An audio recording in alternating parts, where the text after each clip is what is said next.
Hello dear students, welcome to the web portal of KirtiStudyCenter.com. Today we are going to take another exciting session of economics. Yes, why it is exciting? Because it is everything that we do in our daily life. इसमें book में से पढ़ने जैसा कुछ भी नहीं है. अगर मैंने अपनी क्या कहा था, मैंने सराउंडिंग्स को ऑब्जर्व कर लिया, I am very comfortable with in economics. I hope you people have watched the previous 2-day modules of the economics in which we have already cleared कि economics क्या होता है, हम क्यों पढ़ते हैं, macro economics क्यों emergence में आया, क्यों macro economics को as a separate branch इतना ज़्यादा पढ़ा जाने लगा, what was the role part of Mr. J.M. Keynes, Mr. John Maynard Keynes, right? तो जब अपन ने macro economics को पूरा इतना डेप्थ में देख लिया है, today we are going to start with the another aspect of the national income, that is the circular flow of income. आज के हमारे डे में सिर्फ एक ही एजेंडा रहेगा, दो स्पेसिफिकली इसके ऊपर से कोई सेपरेट क्वेश्चन पिछले 5 सालों में पूछा नहीं गया है, लेकिन सर्कुलर फ्लो के बिना, जैसा मैंने आपको मैक्रो इकोनॉमिक्स में भी कहा था, ठीक वैसे ही सर्कुलर फ्लो के बिना मैक्रो इकोनॉमिक्स को समझना पॉसिबल नहीं है. जैसे आज एक स्टूडेंट का डाउट रेज हुआ था कि मैडम मैक्रो में ऐसा क्या है जिससे उसका जो भी यूएस की जो भी प्रॉब्लम्स हैं उन प्रॉब्लम्स का सॉल्यूशन मैक्रो में है. तो आज का जो ये सेशन है हमारा सर्कुलर फ्लो ऑफ इनकम, इस सर्कुलर फ्लो ऑफ इनकम में हम आपको बताएंगे कि मैक्रो इकोनॉमिक्स एक्चुअली किस तरीके से प्रॉब्लम को डील करता है. जब हम मैक्रो इकोनॉमिक्स की बात करते हैं तो माइक्रो हर चीज को छोटे लेवल पे लेता है, लेकिन as it is very clear to everybody of us now कि जो मैक्रो इकोनॉमिक्स है वो हर चीज को एक साथ लेके सॉल्व करेगा. ठीक है, तो अब अपन यहाँ पे देखते हैं कि सर्कुलर फ्लो ऑफ इनकम क्या है. अब इस को पढ़ते हैं तो कुछ टर्म्स आते हैं, circular flow, national income, aggregate, sound so big. No, let us make them very very very small. चलो, लॉकडाउन चल रहा है, घर पे हैं, क्या करते हैं हम सुबह से लेकर रात तक? उठते हैं, मोबाइल चलाते हैं, खाते हैं, टीवी देखते हैं, गेम खेलते हैं, कुछ दोस्तों से बात करते हैं, पढ़ते हैं थोड़ा बहुत, अगर मन करता है तो फिर गेम खेला, खाया पिया, सोए, अगले दिन फिर सुबह उठ गए. क्या ये दिनचर्या रूटीन में चलती है या ये फिनिश हो जाती है कि आज मैंने खाना खा लिया तो कल मुझे फिर से भूख नहीं लगेगी? नहीं, सिंपल है बेटा, बहुत बहुत सिंपल सा कंसेप्ट है. ऐसा हम बचपन से देखते आ रहे हैं कि द एवरी नेक्स्ट डे घर पे क्या डिस्कशन होता है, आज क्या बनेगा, आज क्या खाना है, आज किसी का बर्थडे है तो ये करना है, ये करना है. खाने पीने का ये जो सिस्टम है ये पूरा एक सर्कल में चलता है. पढ़ना है, अगर हम नहीं पढ़ते हैं तो घर वाले क्या बोलते हैं, बेटा पढ़ लो नहीं तो ठेला चलाना पड़ेगा, परचून की दुकान पे तुम्हारी नौकरी लगेगी, अगर नहीं पढ़ोगे तो खाओगे क्या. कुल मिला के सारा मुद्दा अटक गया, पढ़ोगे नहीं तो खाओगे क्या, कमाओगे क्या. यानी कि everything is being encircled and centralised towards the income. इसीलिए हर इकोनॉमी के पास एक सबसे इंपॉर्टेंट क्वेश्चन होता है कि वो ये ध्यान में रखे कि जो उसकी इकोनॉमी है वो किस तरीके से अर्निंग करती है, किस तरीके से वो कंसेप्ट को पूरी तरीके से चलाती है, ताकि उसकी इकोनॉमी में unemployment, income generation, wage determination, हर चीज़ एकदम प्रॉपर चलती है. जैसे इस समय भी अगर अपन लॉकडाउन की बात करें तो लॉकडाउन के दौरान भी हमारी इकोनॉमी तो चल रही है, हम डिमांड कर रहे हैं, कभी फ्रूट्स, कभी ड्राई फ्रूट्स, कभी किराने की दुकान से कोई सामान लेकर आना, कभी कुछ खेलना, कभी इंटरनेट का recharge. The demand is going on continuously. तो हम ये नहीं कह सकते कि लॉकडाउन में हमारी इकोनॉमी लॉकडाउन है. Our economy is working continuously, right. इसीलिए जब हम यहाँ पे इनकम की बात करते हैं तो इनकम के लिए हम टर्म यूज करते हैं सर्कुलर. सबसे पहले हम देखते हैं कि हम इसको सर्कुलर क्यों कहते हैं और फिर ये जो सर्कुलर फ्लो ऑफ इनकम है ये किस तरीके से वर्क करता है. सबसे पहले अगर अपन यहाँ पे देखें कि जो इनकम होती है ये इनकम मार्केट में किस तरीके से फ्लो होती है. Now if you remember the day 1 module of economics, तो डे 1 में हमने 3 चीज़ें पढ़ी थी कि इकोनॉमिक्स में आउटपुट लेवल है, आउटपुट लेवल के साथ प्राइस लेवल है, प्राइस लेवल के साथ आपका इनकम लेवल है. कुछ गुड्स एंड सर्विसेज हैं, वो गुड्स एंड सर्विसेज एक प्राइस पे मिलेंगी और वो प्राइस आपको कुछ ना कुछ इनकम आपके पास होना चाहिए ताकि आप वो प्राइस पे कर सकें, राइट. तो अगर अपन यहाँ पे बात करते हैं तो there are 3 phases of income. Right यानी कि जब अपन सर्कुलर फ्लो को पढ़ेंगे तो इस सर्कुलर फ्लो में हमें यहाँ पे 3 फेज पढ़ना पड़ेगा। सबसे पहले जो इनकम है, इस इनकम में आता है गुड्स एंड सर्विसेज का production. The first phase is the production phase, यानी कि इकोनॉमी में क्या होता है, इकोनॉमी में गुड्स एंड सर्विसेज प्रोड्यूस होते हैं। जैसे अगर अभी अपन बात करें तो अभी प्रोडक्शन फेज कैसा चल रहा है, लॉकडाउन है, लॉकडाउन में लगभग सारी यूनिवर्सिटीज, हार्वर्ड यूनिवर्सिटी की भी अगर अपन एग्जाम्पल ले लें, अगर अपन अलग अलग शहरों की अलग अलग यूनिवर्सिटीज की एग्जाम्पल लें तो every university now a days is teaching through the online media, right? I myself is teaching through this online media. You people are having variety of persons, variety of teachers, those who are working day and night to teach students, right? So that the lockdown period cannot hamper your education. So what is happening? Mics का production ज़्यादा होगा, ठीक है, mobile phones में नए features का implementation होगा, so that the technology becomes very handy to everybody of us. यानी कि जैसे जैसे मैंने डिमांड किया वैसे वैसे कमोडिटी का, गुड्स एंड सर्विसेज का क्या होगा, प्रोडक्शन। सो दैट अगर लॉकडाउन बढ़ता है तो क्या हम बच्चों को नहीं पढ़ा पाएंगे? Every school has received the instruction to teach the students online, right? And teachers are working very hard to teach you people. कई ऐसे बुजुर्ग टीचर्स भी हैं जिन्होंने काफ़ी समय से टेक्नोलॉजी नहीं लिया, but today they are online. It's really an advancement, right? तो ये क्या है, ये है प्रोडक्शन फेज। इस प्रोडक्शन में क्या होता है, हर बार जब भी इकोनॉमी में किसी न किसी चीज़ का प्रोडक्शन होगा वहाँ पे होगा एक वैल्यू एडिशन। क्या होगा वहां पे, एक वैल्यू एडिशन, राइट? तो जब अपन प्रोडक्शन फेज की बात कर रहे हैं तो प्रोडक्शन फेज में इकोनॉमी में क्या हो रहा है, प्रोडक्शन फेज में इकोनॉमी में हो रहा है वैल्यू एडिशन। कोई भी रॉ मटेरियल लिया, उस रॉ मटेरियल को हमने ट्रांसफॉर्म किया और ट्रांसफॉर्म करके हमने क्या कर लिया, यहाँ पे ट्रांसफॉर्म करके हमने उसको नए तरीके से यूज़ करा। मैंने यहाँ पे से इनकम क्यों हटाया, ताकि आपको ये फेज समझने में दिक्कत ना हो। तो सबसे पहला फेज इकोनॉमी में क्या चलता है, प्रोडक्शन फेज, जहाँ पे गुड्स एंड सर्विसेज बन रहे हैं। जैसे ही गुड्स एंड सर्विसेज बनते हैं, प्रोडक्शन फेज के बाद आपके पास आता है यहाँ पे इनकम जनरेशन फेज। मतलब जब आपने गुड्स एंड सर्विसेज बनाए तो गुड्स एंड सर्विसेज किसने बनाए हैं इकोनॉमी में, गुड्स एंड सर्विसेज इकोनॉमी ने बनाए हैं लेबर ने। जैसे मैंने अभी आपको यहाँ पे पढ़ाया, अब मैं जब आपको पढ़ाऊंगी, जो ऑनलाइन फी मुझे रिसीव होगी, तो मैंने क्या जनरेट करा, income. I did the production and then I have generated the income. जितने भी हॉस्पिटल में डॉक्टर्स हैं, जो पुलिस वाले हैं, जो इस समय अपनी सारी छुट्टियां छोड़ के लगे हुए हैं, they are providing the services, they will be fetching income from that. Social services को हम इकोनॉमिक्स में स्टडी नहीं करते। हम यहाँ पे वो एस्पेक्ट नहीं लेंगे जो नॉन इकोनॉमिक हैं, हम यहाँ पे सिर्फ उन एस्पेक्ट्स को लेते हैं जो इकोनॉमिक है। ऑटोमेटिकली यस, अभी माननीय प्रधानमंत्री जी ने भी हमसे ये रिक्वेस्ट करा है कि कोई भी अपने किसी भी वर्कर को जॉब से ना निकाले, उनको उनकी सैलरी व्यवस्थित तरीके से प्रोवाइड करे। क्यों? क्योंकि इनकम जनरेशन है। जब तक इनकम नहीं आएगा व्यक्ति कुछ कर ही नहीं सकता है।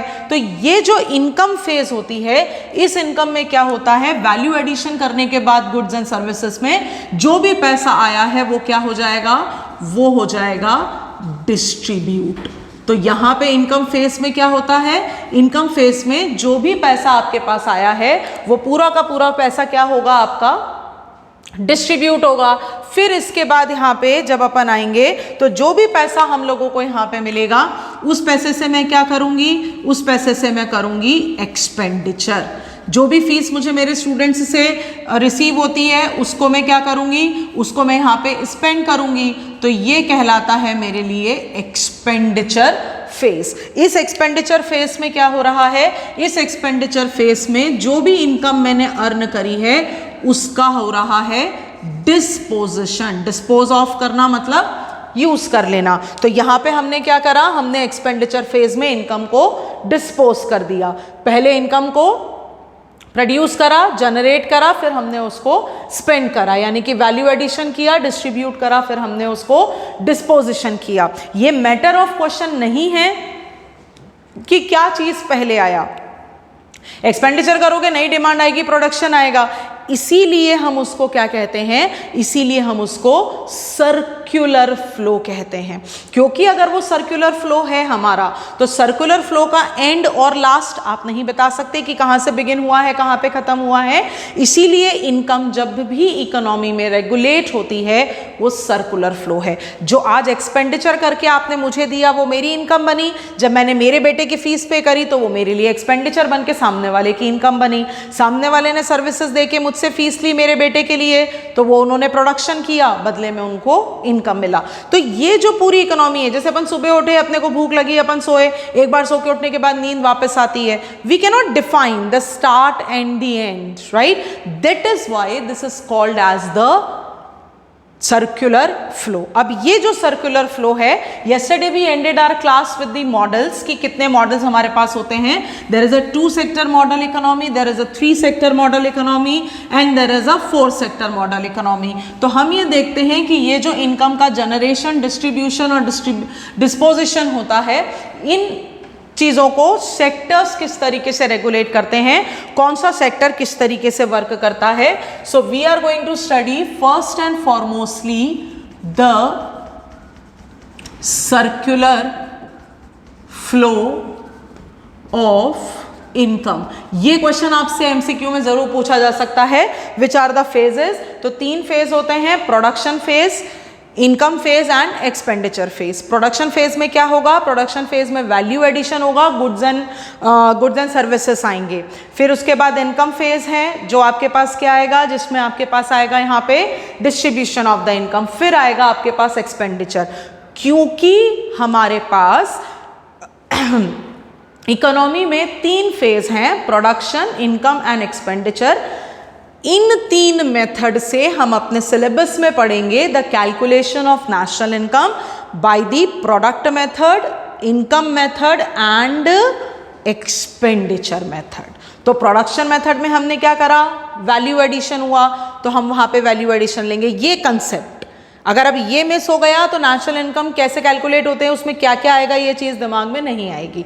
इसीलिए सर्कुलर फ्लो को पढ़ना बहुत ज़्यादा ज़रूरी है। ये पूरे मैक्रो इकोनॉमिक्स के आने वाले यूनिट्स का आपका पूरा बेस है कि कौन से सेक्टर में क्या होता है, किस तरीके से पूरा सेक्टर आपके लिए वर्क करेगा। तो सबसे पहले अब अपन यहाँ पे देखते हैं सर्कुलर फ्लो में the first thing that we are going to study is the types of flow. Economy में हमारे पास कितने टाइप ऑफ फ्लो होते हैं? तो जब हम यहाँ पे टाइप ऑफ फ्लो की बात करेंगे, there are 2 type of flow. First is the real flow and the second is termed as the money flow. Real flow पढ़ना हमारे लिए क्यों जरूरी होता है? क्योंकि मार्केट में अभी भी कुछ सेक्शन ऐसे हैं जहां पे barter exchange, C2C economy take place करता है। तो इसीलिए इकोनॉमिक्स उसको बिल्कुल अच्छी तरीके से नज़रअंदाज नहीं कर सकता। इकोनॉमिक्स को समझने के लिए हमें रियल टर्म और मॉनेटरी टर्म्स दोनों को समझना हमारे लिए बहुत ज़रूरी है। जो बेस हम यहाँ पे टाइप ऑफ फ्लो के लिए रखेंगे, इसको समझने के लिए इसका बेस हमारे पास रहेगा 2 सेक्टर मॉडल इकोनॉमी। जिन ने कल का लेक्चर देखा है उन लोगों को मालूम है कि 2 सेक्टर मॉडल इकोनॉमी में 2 सेक्टर्स होते हैं। The first is the production sector and the second is the house hold sector. तो हमारे पास ये जो रियल फ्लो और मॉनेटरी फ्लो है, इन दोनों को पढ़ने के लिए हमारे पास यही 2 सेक्टर्स हैं। द फर्स्ट सेक्टर, कुछ भी पहले ले सकते हो आप, doesn't matter. First is the house hold sector. House hold sector कौन सा सेक्टर होता है? जो ओनर है फैक्टर्स ऑफ प्रोडक्शन का। लैंड, लेबर, कैपिटल, एंटरप्रेनर जिसकी ओनरशिप में आते हैं वो कहलाता है आपके लिए हाउस होल्ड सेक्टर। और जो दूसरा है जो इन फैक्टर्स ऑफ प्रोडक्शन को यूज करके वर्क करेगा वो कहलाता है आपके लिए प्रोडक्शन सेक्टर। तो 2 सेक्टर मॉडल इकोनॉमी में मेरे पास 2 सेक्टर्स हैं। First is the house hold sector and second is the production sector. चाहे मुझे रियल फ्लो समझना है, चाहे मुझे मॉनेटरी फ्लो समझना है, मेरे पास यहाँ पे सेक्टर्स 2 ही होंगे। एक सेक्टर मेरे पास होगा प्रोडक्शन सेक्टर और दूसरा आपके पास यहाँ पे होगा हाउस होल्ड सेक्टर। अभी इस समय रियल फ्लो और मॉनिटरी फ्लो को समझते समय हम यहाँ पे अजम्पशंस लेंगे, और वो अजम्पशन यहाँ पर है कि हम यहाँ पे 2 ही सेक्टर लेंगे। अभी हमारे लिए गवर्नमेंट और ROW एग्जिस्ट नहीं करता।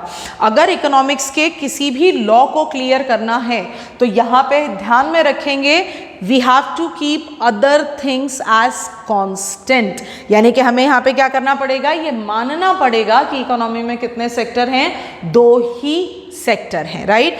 रियल फ्लो की अगर अपन बात करें तो real flow is the flow in which there is no interference of the money. जो भी चीज चलेगा वो फिजिकल कमोडिटी के टर्म्स में चलेगा। तो हाउस होल्ड सेक्टर कौन है हमारा हाउस होल्ड सेक्टर है जो ओनर है फैक्टर्स ऑफ प्रोडक्शन का। सबसे पहले ये क्या करेगा, ये प्रोडक्शन सेक्टर को प्रोवाइड करेगा गुड्स एंड सर्विसेज। मतलब ये जो हमारा हाउस होल्ड सेक्टर है, ये हाउस होल्ड सेक्टर क्या करेगा, ये हाउस होल्ड सेक्टर प्रोवाइड करेगा प्रोडक्शन सेक्टर को सारे फैक्टर्स ऑफ प्रोडक्शन। क्या है हमारे फैक्टर्स ऑफ प्रोडक्शन, ये है हमारे लिए land, labour, capital and entrepreneur. ये जो 4 हमारे पास फैक्टर्स ऑफ प्रोडक्शन थे, ये 4 फैक्टर ऑफ प्रोडक्शन हमने किसको दे दिए, ये चारों फैक्टर्स ऑफ प्रोडक्शन हमने दे दिए प्रोडक्शन सेक्टर को। प्रोडक्शन सेक्टर ने इनको लेके क्या किया, उसको जमीन मिली, या तो वो खेती करेगा, स्कूल डालेगा, रिजॉर्ट डालेगा, बिल्डिंग डालेगा, किसी भी तरीके का कोई काम करेगा, लेबर को उस पर इस्तेमाल करेगा ताकि वो सारी चीज़ों को व्यवस्थित तरीके से बना सके, क्योंकि not one person can do anything, we need a whole team work. Capital, पैसे की रिक्वायरमेंट होगी, एंटरप्रेनर जो मैनेजरियल स्किल लेगा। तो हाउस होल्ड सेक्टर ने क्या किया, हाउस होल्ड सेक्टर ने प्रोडक्शन सेक्टर को यहाँ पे सारा फैक्टर ऑफ प्रोडक्शन दे दिया। अब बदले में क्या होगा, अब बदले में जो प्रोडक्शन सेक्टर है, ये production sector house hold sector को प्रोवाइड करेगा। तो ये क्या प्रोवाइड करेगा, ये प्रोवाइड करेगा सारे गुड्स एंड सर्विसेज। जितने भी गुड्स एंड सर्विसेज इसने यहाँ पे बनाए हैं, वो सारे गुड्स एंड सर्विसेज किसको प्रोवाइड कर दिए इसने, हाउस होल्ड सेक्टर को। एक कमोडिटी लिया, दूसरा कमोडिटी दिया, एक कमोडिटी लिया, दूसरा कमोडिटी दिया। The phase has started, value addition हो रहा है, वैल्यू एडिशन होने के बाद हाउस होल्ड के पास आ रहा है। अब यहाँ पे इनकम नहीं है, क्योंकि ये कौन सा फ्लो है, क्योंकि ये रियल फ्लो है। अब आज के मॉडर्नाइजेशन में अगर अपन देखें तो मॉनेटरी एक्सचेंज के बिना मैक्सिमम चीज़ें हमारी पॉसिबल नहीं है। तो अब हम यहाँ पे रियल फ्लो से अपने आप को ट्रांसफर करेंगे प्रोडक्शन सेक्टर पे। गुड्स एंड सर्विसेज के साथ जो प्रोडक्शन सेक्टर है, अब वो क्या करेगा, वो साथ में करेगा फैक्टर पेमेंट। तो जब अपन यहाँ पे प्रोडक्शन सेक्टर की बात करेंगे तो मॉनेटरी फ्लो में जो ये प्रोडक्शन सेक्टर है हमारा, ये प्रोडक्शन सेक्टर क्या करेगा, ये production sector house hold sector को प्रोवाइड करेगा जितने भी फैक्टर पेमेंट्स होते हैं। जैसे लैंड को क्या मिलेगा, रेंट, लेबर को क्या मिलेगा, वेजेस, कैपिटल को मिलेगा इंटरेस्ट, एंटरप्रेनर को मिलेगा प्रॉफिट। अब हाउस होल्ड के पास क्या आ गया, अब हाउस होल्ड के पास आ गया पैसा। ये पैसे से वो क्या करेगा, जितने भी गुड्स एंड सर्विसेज मैन्युफैक्चर्ड हुए हैं वो उन गुड्स एंड सर्विसेज को क्या कर लेगा, यहाँ पे परचेस करेगा। तो अब हाउस होल्ड सेक्टर के पास जब पैसा आया, पैसा आने के बाद उसने क्या करा, पैसा आने के बाद उसने यहाँ पे प्रोडक्शन सेक्टर को क्या दे दिया, प्रोडक्शन सेक्टर से उसने सारी चीज़ें खरीद ली, मतलब अब उसने एक्सपेंडिचर कर लिया। तो यहाँ पे हो गया जो भी कमोडिटी मैंने कंज्यूम करी है उस कंजम्पशन के ऊपर होने वाला एक्सपेंडिचर, राइट। तो कंजम्पशन एक्सपेंडिचर क्या हो गया, ये चला गया प्रोडक्शन के पास। तो this is what is flowing regularly in the economy. कि पहले क्या हुआ, पेमेंट आया, पेमेंट से एक्सपेंडिचर किया, इनको पैसा मिला, इन्होंने वापस दे दिया। तो money is merely interchanging the hands in the economy, right. इसीलिए हम इसको क्या नाम देते हैं, इसीलिए हम इसको सर्कुलर बोलते हैं, क्योंकि ये कंटिन्यूसली क्या रहेगा, ये कंटिन्यूसली इकोनॉमी में चलता रहेगा, right. So let us revise the concept when we are talking about the phases in the economy. How many phases are there, 3 phases। पहले production phase, income phase and expenditure phase, repeat करते जाना madam के साथ साथ। कितने phase हैं economy के? 3 phase हैं। एक प्रोडक्शन है, इस प्रोडक्शन फेज में क्या हो रहा है? Value addition. क्या हो रही है इसमें? Value addition. फिर इसके बाद आपके पास है इनकम फेज, जिसमें आपके पास क्या हो रहा है? इनकम डिस्ट्रीब्यूट होगी सब लोगों को। फिर जो इनकम मिली है उससे एक्सपेंडिचर होगा, यानी कि डिस्पोजिशन फेज, राइट। तो ये 3 चीजें हैं। फिर हम आते हैं सर्कुलर फ्लो पे, because the economy goes on in the market. तो ये जो आपके पास सर्कुलर फ्लो है, this circular flow is having 2 types. First is the real flow, second is the monetary flow. ये जो हम रियल फ्लो और मॉनिटरी फ्लो समझ रहे हैं, हम कौन से सेक्टर में समझ रहे हैं? इन अ 2 सेक्टर मॉडल इकोनॉमी।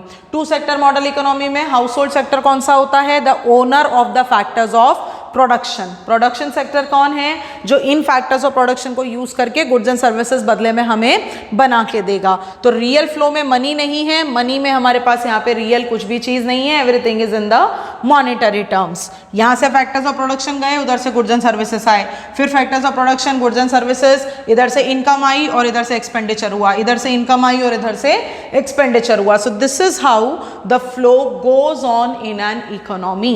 हम जब आगे यूनिट नंबर 3 पढ़ेंगे तो हम उसमें 2 सेक्टर मॉडल इकोनॉमी का नाम बार बार लेंगे। तो आप लोगों को क्लियर होना चाहिए कौन क्या ले रहा है, कौन क्या दे रहा है, किसके पास क्या चीजें हैं। जैसे ही मैंने बोला फैक्टर पेमेंट, तो फैक्टर पेमेंट कौन कर रहा है? प्रोडक्शन सेक्टर कर रहा है हाउस होल्ड सेक्टर को, राइट। फिर अगर मैंने बोला कंजम्पशन एक्सपेंडिचर, कंजम्पशन एक्सपेंडिचर किसका काम है?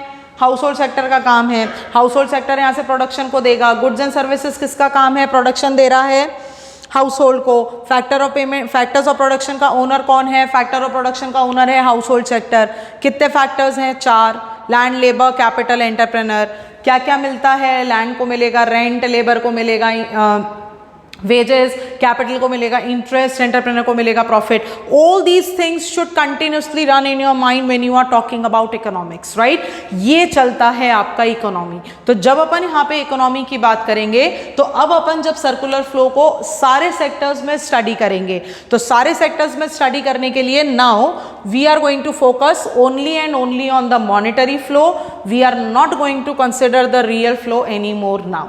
अब हम देखते हैं कि कोई भी जो इकोनॉमी है, ये इकोनॉमी किस तरीके से वर्क करेगी। जब हम किसी भी इकोनॉमी की यहाँ पे बात करते हैं, तो इकोनॉमी का वर्क करना बहुत बहुत ज़्यादा ज़रूरी होता है और इसको समझना भी उतना ही ज़रूरी है। I will not be making the diagram in the circular manner, you can find in the books in the circular manner और whatever the manner it is.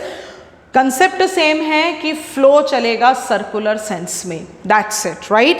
अब अपन समझते हैं कि इकोनॉमी चलती कैसे है, किस तरीके से पूरी इकोनॉमी यहाँ पे वर्क करेगी। सबसे पहले अपन यहाँ पे देखते हैं, first thing that we are having with us is the production sector. हर इकोनॉमी में, चाहे यूएस है, China, Bangladesh, Sri Lanka, India, Pakistan, UAE, किसी की भी बात करो, इकोनॉमिक्स में उसे काम होता है सेक्टर से। वो सेक्टर को स्टडी करेगा और फिर उसके बाद वो बाकी की चीज़ों को लेगा। प्रोडक्शन सेक्टर के बाद जो दूसरा सेक्टर हमारे पास है, now it is very clear to everybody of you, you people as well can answer. The second sector is the house hold sector. House hold sector क्या है? ओनर है सारे फैक्टर्स ऑफ प्रोडक्शन का। और production sector क्या है? Production sector आपके पास यहाँ पे डिस्ट्रीब्यूटर है सारे गुड्स एंड सर्विसेज का। अब इसके बाद यहाँ पे जब अपन ने देखा, तो प्रोडक्शन सेक्टर में अपने पास क्या हुआ यहाँ पे। अब प्रोडक्शन सेक्टर की अगर अपन बात करें, प्रोडक्शन सेक्टर से क्या गया हाउस होल्ड सेक्टर के पास, मॉनिटरी फ्लो में याद करेंगे तो प्रोडक्शन सेक्टर से आपके पास गया है सारा फैक्टर पेमेंट। ये जो फैक्टर पेमेंट आपके पास गया है, rent, wages, interest and profit, इसी सारे फैक्टर ऑफ प्रोडक्शन को लेकर बदले में प्रोडक्शन सेक्टर को हमने क्या दे दिया, बदले में प्रोडक्शन सेक्टर को हमने दे दिया यहाँ पे कंजम्पशन एक्सपेंडिचर। जो भी गुड्स एंड सर्विसेज हमने उससे खरीदी हमने उसे दे दिया यहाँ पे कंजम्पशन एक्सपेंडिचर। तो प्रोडक्शन से गया फैक्टर पेमेंट, फिर आया कंजम्पशन। अब क्या हो गया है, अब इकोनॉमी में जनरेट हो गई है इनकम। अब अगर ये इनकम यहाँ पे जनरेट हो रही है तो इसको रेगुलेट करने वाला कोई चाहिए। तो यहाँ पे प्रोडक्शन और इसके बीच में वर्क करती है एक रेगुलेटरी अथॉरिटी। माइंड इट, ये सेक्टर नहीं है, ये एक तरीके की इकोनॉमी की रेगुलेटरी बॉडी है। ये जो रेगुलेटरी बॉडी होती है इसे कहते हैं बैंक। क्या कहते हैं इसको हम, बैंक। मतलब अब इकोनॉमी में हम देखते हैं कि ये जो बैंक है इसका क्या रोल पार्ट है। तो अब अगर अपन यहाँ पे बैंक देखेंगे तो प्रोडक्शन सेक्टर से बैंक को कुछ देगा और बदले में वो बैंक से कुछ लेगा। तो प्रोडक्शन सेक्टर बैंक को क्या देता है, जो भी उसके पास एक्सेस डिपॉजिट है। तो यहाँ पे बैंक क्या करेगा, डिपॉजिट एक्सेप्ट करेगा प्रोडक्शन सेक्टर से, बदले में क्या करेगा, बिजनेस स्टार्ट करने के लिए उसको जिस भी तरीके की लोन की रिक्वायरमेंट है वो लोन इसको प्रोवाइड करेगा। ठीक इसी तरीके से हम लोगों के पास भी जो एक्सेस इनकम है, जो अभी तक खर्च नहीं हुई है या जिसको हम फ्यूचर के लिए रखना चाहते हैं, वही डिपॉजिट हम क्या करेंगे, बैंक को दे देंगे। और बदले में अगर मुझे मेरा घर बनाना है, मुझे मेरे बच्चों की शादी करनी है, टूरिज्म पे जाना है, तो यहाँ पे बैंक मुझे भी क्या करेगा, बैंक मुझे भी लोन एडवांस करेगा। यानी कि bank is a regulatory authority. अब देखो इसकी डेफिनेशन यहीं से क्लियर हो जाती है। Bank is an institution which is established to accept the deposit and to grant the loans. ये आगे आने वाले यूनिट में आपके पास डेफिनेशन आएगी कि बैंक क्या है, बैंक की डेफिनेशन क्या है। Bank is a monetary institution which is set up as a regulatory body in an economy, जिसका काम होता है डिपॉजिट एक्सेप्ट करना और लोन को एडवांस करना। अब जैसा कल हमने देखा था कि अगर दो ही लोग घर में हैं तो बट ऑब्वियस है कि झगड़ा होना वहाँ पे स्वाभाविक सी बात है। तो अब यहाँ पे क्या होता है इकोनॉमी में, ये है हमारा 2 सेक्टर मॉडल इकोनॉमी। अब हमारे पास यहाँ पे आता है इन लोगों को कंट्रोल करने के लिए, that is any country can not run without the interference of the government sector. ठीक है, पहला हो गया प्रोडक्शन सेक्टर, दूसरा हो गया हाउस होल्ड सेक्टर, तीसरा कौन हो गया आपके पास, गवर्नमेंट सेक्टर। अब गवर्नमेंट सेक्टर का काम क्या है, जब यहाँ पे गुड्स एंड सर्विसेज बन रहे हैं, यहाँ पे कंज्यूम हो रहा है, पैसा भी डिपॉजिट कर दिया, तो फिर ये गवर्नमेंट सेक्टर क्यों आएगा। गवर्नमेंट सेक्टर इसीलिए आएगा क्योंकि बेटा प्रधानमंत्री आवास योजना में इतने सस्ते दरों पे घर के लिए लोन प्रोवाइड कर देना ये प्राइवेट सेक्टर का काम नहीं है। यहाँ पे आपको गवर्नमेंट चाहिए, बिजली प्रोवाइड करना, सड़कें बनाना, ये सारी चीज़ों के लिए हमें किनकी ज़रूरत होती है, इन सब चीज़ों के लिए हमें ज़रूरत होती है यहाँ पे गवर्नमेंट की। तो गवर्नमेंट हमको क्या देता है, गवर्नमेंट हमको देता है सारी चीज़ें, बदले में हम गवर्नमेंट को क्या देते हैं, जीएसटी, जो हम टैक्स गवर्नमेंट को प्रोवाइड कर रहे हैं। ठीक इसी तरीके से प्रोडक्शन सेक्टर को भी सब्सिडीज वगैरह प्रोवाइड होगी, बदले में ये क्या देंगे, टैक्सेस। तो सबसे पहले जो गवर्नमेंट है ये एक ऑटोनॉमस बॉडी है, ये कोई बिजनेसमैन नहीं है जिसकी अपनी कैपिटल है, ये चलती ही है सिर्फ हमारे द्वारा दिए गए टैक्स से। तो गवर्नमेंट का काम क्या है, गवर्नमेंट का काम है हम दोनों से टैक्स लेना, ताकि जितनी भी पब्लिक फैसिलिटीज हैं वो सारी पब्लिक फैसिलिटीज गवर्नमेंट सेक्टर्स हम लोगों को प्रोवाइड कर सके। तो अब यहाँ पे क्या होता है, अब यहाँ पे जो गवर्नमेंट सेक्टर है, ये गवर्नमेंट सेक्टर कनेक्ट होता है प्रोडक्शन सेक्टर से। ये प्रोडक्शन सेक्टर से कनेक्ट कैसे हुआ, प्रोडक्शन सेक्टर ने गवर्नमेंट को दिया है टैक्सेस। क्या दिया इसने, बहुत ज़्यादा अच्छे से याद रखेंगे, ये आगे आने वाले न्यूमेरिकल में काम आएगा। प्रोडक्शन सेक्टर गवर्नमेंट को क्या देता है, टैक्सेस। ठीक इसी तरीके से जो हाउस होल्ड सेक्टर है, ये हाउस होल्ड सेक्टर भी गवर्नमेंट को क्या देता है, ये गवर्नमेंट को देता है टैक्सेस। यानी कि डायरेक्ट इनडायरेक्ट दोनों आएगा, यहाँ पे जीएसटी भी आएगा, वैट भी आएगा, जो हम लोग इनकम टैक्स देते हैं वो भी आएगा। तो गवर्नमेंट सेक्टर कौन हो गया, government sector is an autonomous body which is established for the welfare of the economy. जो हाउस होल्ड सेक्टर को क्या देगा, सारी पब्लिक हेल्थ फैसिलिटीज या पब्लिक फैसिलिटीज, और इनको देगा ये सब्सिडीज, राइट। अब इन्होंने टैक्स दिया, अभी जैसे क्या हो रहा है, अभी जैसे सैनिटाइजर बनाने वाले जो लोग हैं या छोटे छोटे जो गृह उद्योग हैं जो लॉकडाउन के कारण बंद पड़े हैं, तो इनको अब पूरी तरीके से रेडी रखने के लिए सरकार क्या करेगी, इनको सब्सिडी देगी, इंटरेस्ट रेट में छूट देगी, किसानों को छूट दी जाती है। ये सब काम कौन करता है, ये सब काम करता है गवर्नमेंट। तो जब अपन यहाँ पे बात करेंगे प्रोडक्शन सेक्टर बदले में गवर्नमेंट से क्या लेता है, तो बदले में गवर्नमेंट इसको क्या देगी, बदले में गवर्नमेंट इसको देगी सब्सिडीज। ये याद रखेंगे सब लोग, गवर्नमेंट सेक्टर प्रोडक्शन सेक्टर को देता है सब्सिडी ताकि वो ज़्यादा से ज़्यादा लार्ज स्केल प्रोडक्शन कर सकें। ठीक इसी तरीके से ये हमें क्या देगा, हाउस होल्ड सेक्टर को ये देता है सारी पब्लिक यूटिलिटी सर्विसेज।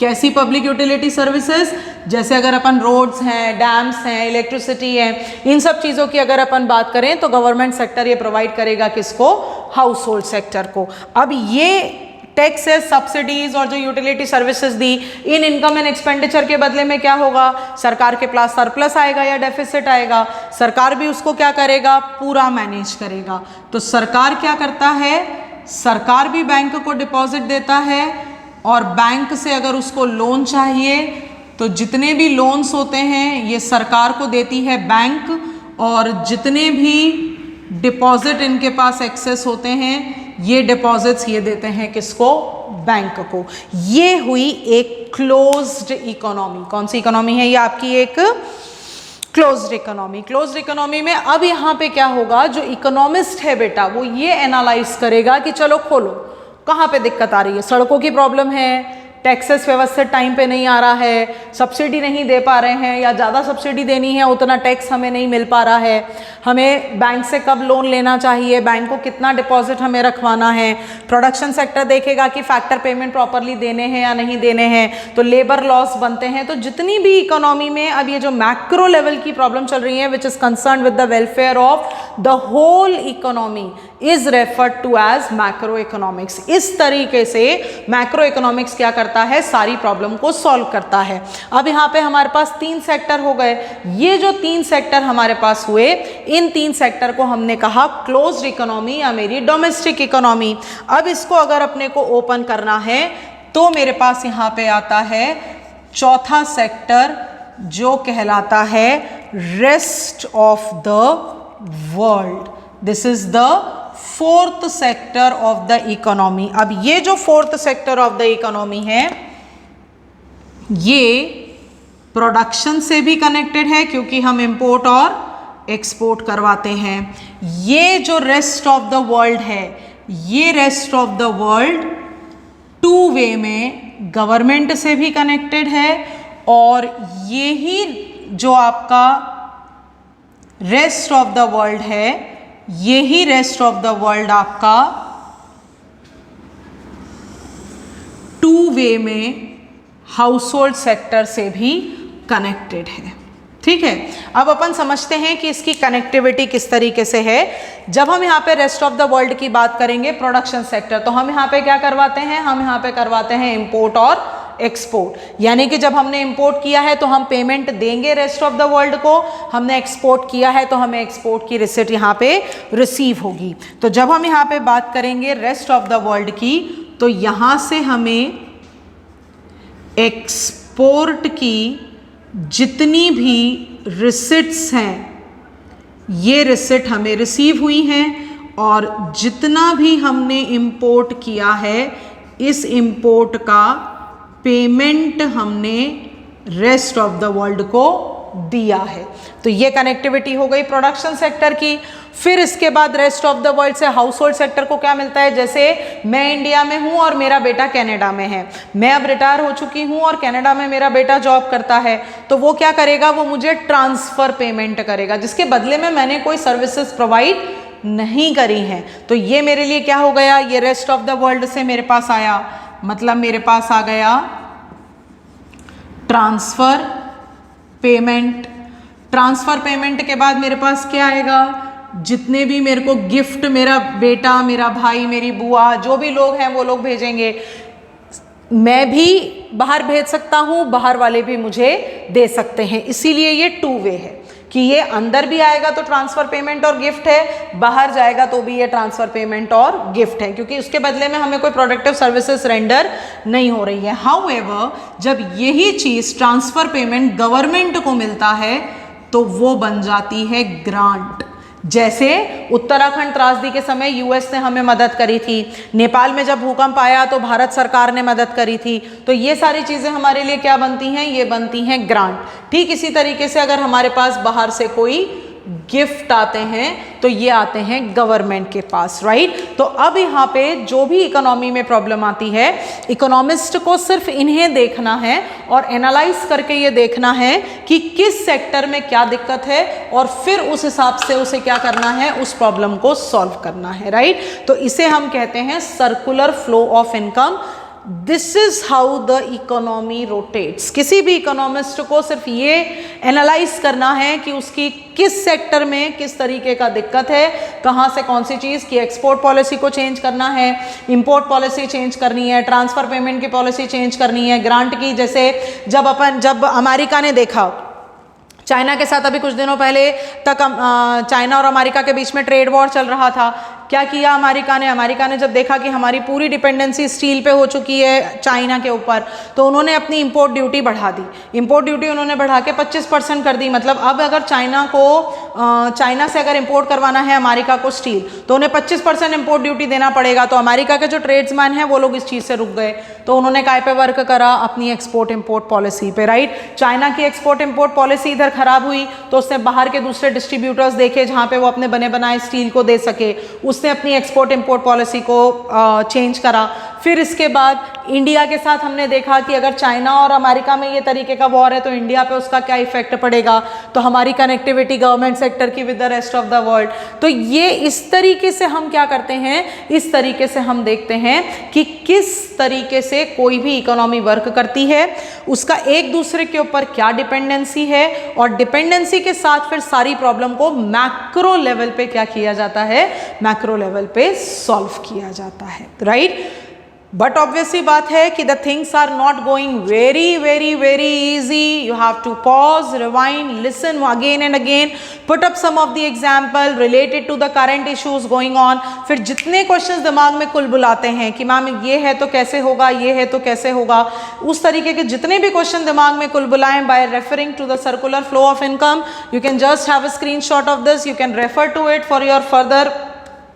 YouTube पे स्क्रीन वाइड नहीं होती, इसका स्क्रीनशॉट लेके आप इसको वाइड करके आराम से पढ़ सकते हो। किसी भी चीज़ की अगर कोई दिक्कत आ रही है तो आप उसको अगेन एंड अगेन बात करें, कमेंट सेक्शन है आपके पास। Keep on raising the doubt, keep on studying. एक बार इकोनॉमिक्स में अगर घुस गए ना बेटा, इतना मज़ा आता है इसको पढ़ने में कि यार ये कंट्री फिर क्या करेगी, ये क्या करेगा, ये क्या करेगा, लॉकडाउन से इकोनॉमी पे क्या असर पड़ेगा, लॉकडाउन में किस तरीके से ये लोग अपनी इकोनॉमी को रेगुलेट करेंगे, how the world is going to regain itself back. Domestic economy, rest of the world से जोड़ दो, open economy, closed economy, each and everything is possible for an economist. There is nothing that is impossible for the point of view of an economist. So keep studying, keep watching. Till then, bye bye, see you soon.